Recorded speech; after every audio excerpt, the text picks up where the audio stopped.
జీ5 ఉండగా మీ favourite TV shows ని మీరు అస్సలు మిస్ అవ్వలేరు. Complete free. సీనయ్య, ఈరోజు నువ్వు నా కూతుర్ని కాపాడకపోయి ఉంటే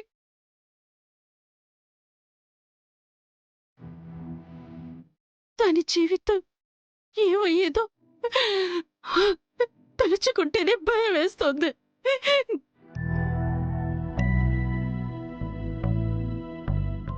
సమయానికి అక్కడికి వెళ్ళి రామలక్ష్మి జీవితాన్ని నిలబెట్టావు. అత్తయ్య, అలా అనకండి అత్తయ్య. నాకన్నీ రామలక్ష్మి అనుకున్నాను. అలాంటి తన కోసం నేను ఏమాత్రం త్యాగం చేయలేనా? నా వల్ల 10 మందిలో నీకు అవమానం జరిగింది కదా బావా. అందరూ నిన్ను నిందించారు.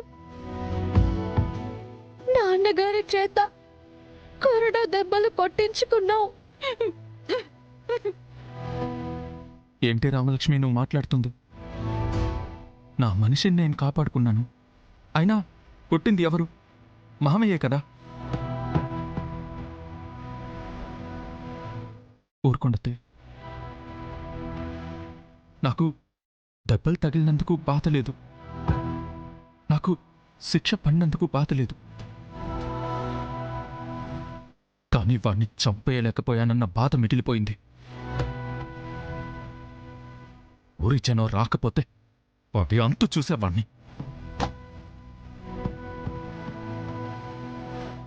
నా కూతురి కోసం ఎంత త్యాగం చేశావు సీనయ్య. అంత మాట అనకండి అత్తయ్య.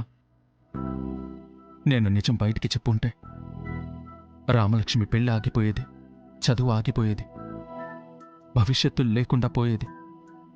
ఇవన్నీ ఆలోచించే ఇలా చేశాను అత్తయ్య.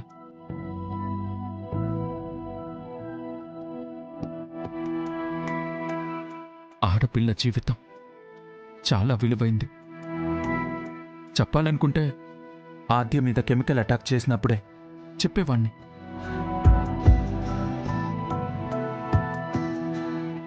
మామయ్య కూడా ఆద్య విషయంలో అబద్ధం చెప్పాడంటే ఆలోచించండి అత్తయ్య.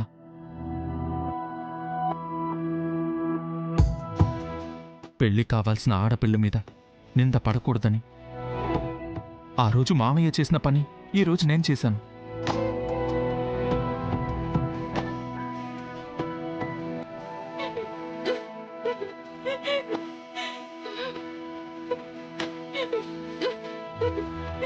అత్తయ్య, అత్తయ్య,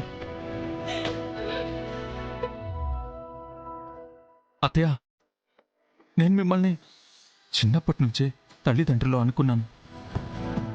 అసలు మామయ్య మాకు చేసిన దాంతో పోలిస్తే నేను చేసింది ఎంత? ఆయన రుణం తీర్చుకోలేకపోయినా కనీసం ఈ రకంగానైనా మామయ్యకి సాయం చేయనివ్వండి అత్తయ్య.